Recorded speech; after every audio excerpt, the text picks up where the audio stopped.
time to pack. This is me. This is my backpack. So let me show you how to pack light for a summer in Ireland.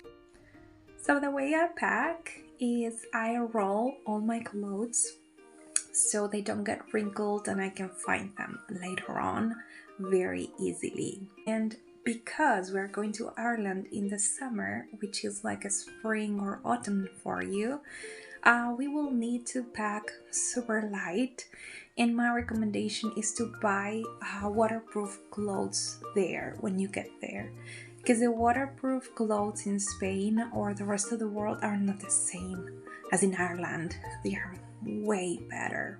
So you can buy some elastics, hairbands, or any sort of elastic. This is how you're going to pack your clothes. Don't forget your cosmetics. It should be under 100 millimeters.